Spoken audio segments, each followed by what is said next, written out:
Assalamu alaikum warahmatullahi wabarakatuhu. Sunana Ibrahim Said. Yau na zo nuna mana ne wata hanya ne wanda za ta taimaka mana matuƙa sosai. So na zo mana da wannan hanyar ne domin yanda ake ta ƙorafe akan wifi yana shan data da sauri. So kun san me yake sa wannan datan yake zuƙewa da wuri? So zan nuna mana wasu hanyoyi da za mu bi mu taushe wannan matsala.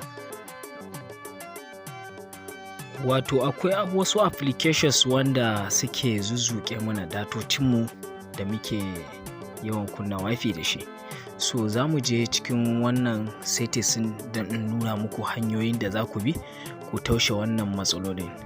So za ka iya bi na cikin wannan bidiyon direct kai tsaye. To bari mu fara nuna muku. Hanya ta farko da za mu fara nunawa shine za mu je cikin settings namu. Idan muka je cikin settings namu kamar haka, za mu zo nan ƙasa wajen system, wani zai ga about phone. So kawai ni sai in taɓa kamar haka, sai in zo nan gurin zan zo nemo developer option. So wannan shine developer option, wannan na biyun ƙasa. So wannan abun gaskiya ba kowa bane iya cire wannan developer option ɗin. So amma zan nuna muku hanyar da za ku je ku cire wannan developer option.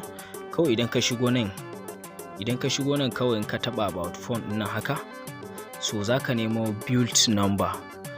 Ga build number nan ana ga ta nan, sai ka taba shi kamar haka. Za ka taba shi da sauri kamar so 6 haka 1 2 3 4 5 6.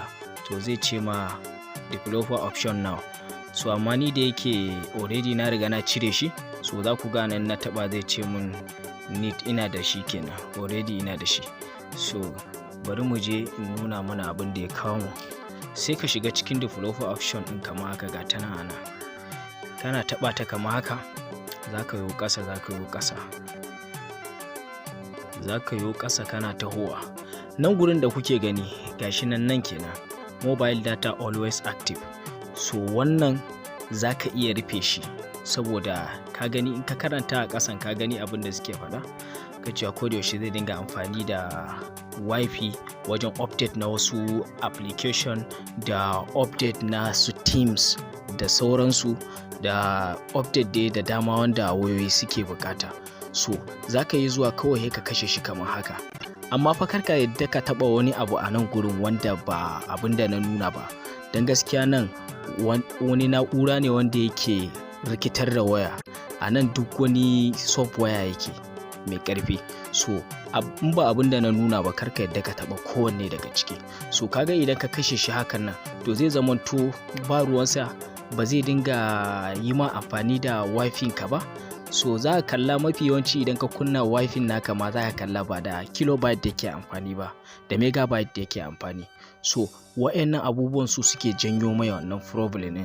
So yanzu za ka zo ka kashe wannan kenan, gashi nan wannan. Bayan ka kashe shi, za ka zo ƙasa kuma again, za ka taho dai. So ina nema, okay.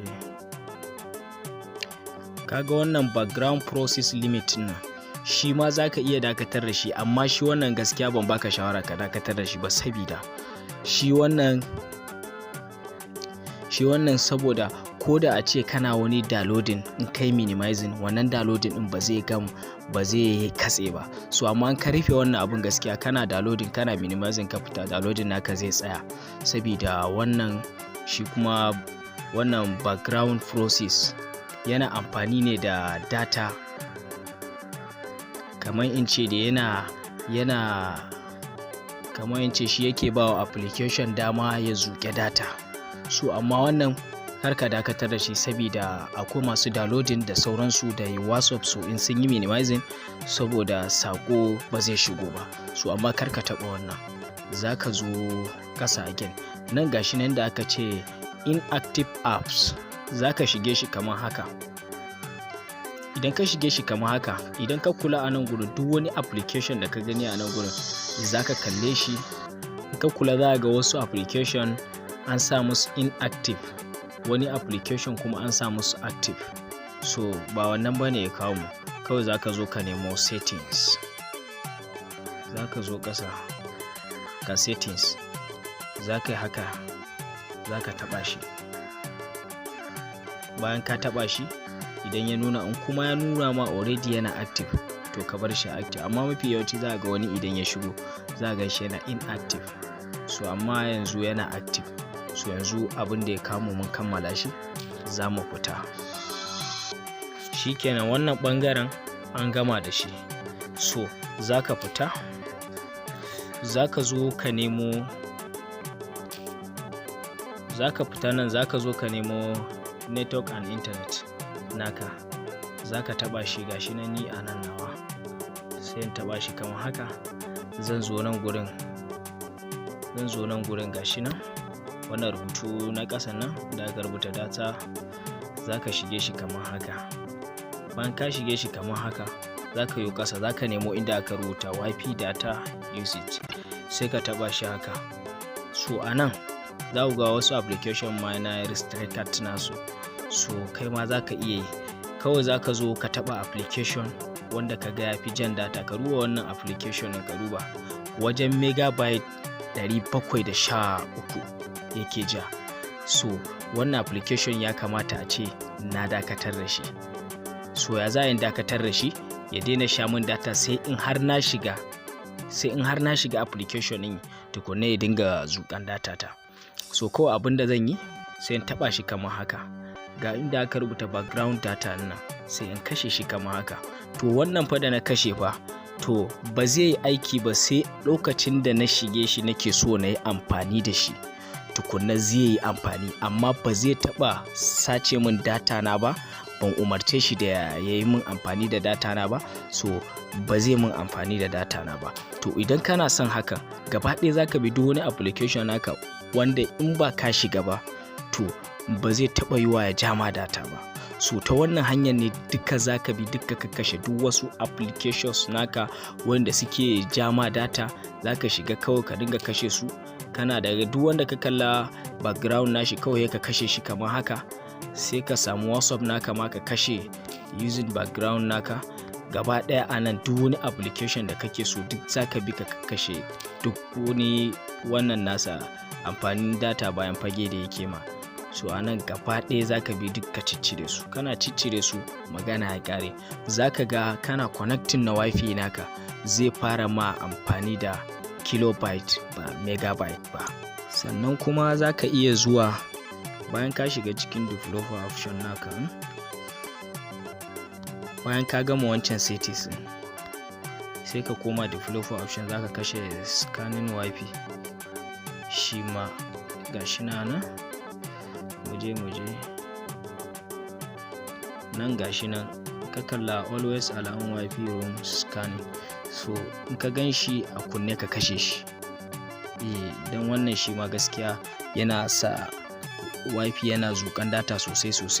Kawai zaka iya kashe shi haka, sai ka kashe wannan. Su biyun nan da kake gani idan ka kashe, so sai ka je ka koma wajen application da suke zuƙan data, su ma duka ka kashe su. So idan duk ka kashe wa'annan, so insha Allah za ka kalla normal wifi ka ya koma shan data a kilobyte. So mafi yawanci wanda za ku ga ana ta kawo korafin su akan cewa suna kwankwaɗan data yana karewa da wuri, to za ga a megabyte yake tafiya. So wannan hanya idan ka mai da ita ta koma kilobyte, to ba zai ƙara sha ma data ba, za ka yi amfanin ka kamar yadda kake amfani da shi a cikin waya. Yanzu haka da za mu je cikin WhatsApp, bari ka gani mu koma cikin WhatsApp, shi ma akwai wani abu wanda ban nuna muku ba. Idan ka koma cikin WhatsApp naka, akwai waje, idan ka shiga haka cikin settings naka, za ka zo inda aka rubuta storage and data nan, sai ka taba shi kamar haka, sai ka zo nan gashi nan when connecting on wifi. So a nan gurin kana gani kana connecting na wifi ka, a nan zai dinga kwankwada, zai sauke ma photo, zai sauke ma audio, zai sauke ma video har documents zai sauke ma. so kawai abin da za ka yi sai ka bi ka ciccire su haka. So amma idan ka duba na mobile data wanda yake amfani normal na sim kan wayanka, so idan ka kula a nan gurin za ga gaba ɗaya an cire shi, kawai sai dai ka zo ka same shi da tick ɗaya na hoto kawai da zai sauke ma automatic. So kawai shi ma za ka iya cire shi idan ka ga ba ka so. So kawai idan kai haka, so gaba ɗaya za ka ga datan ka yana lasting sosai. So ku jaraba haka, na tabbatar muku da cewa idan dai har kuka bi wannan process to gaba ɗaya datan ku za ta dinga lasting. Za ka iya yiwa customer ka, za ka iya yiwa kanka da kanka. To don haka na gode a jaraba, na gode abokai na KYC da yayuna da MDs nawa da sauransu. So sai anjima.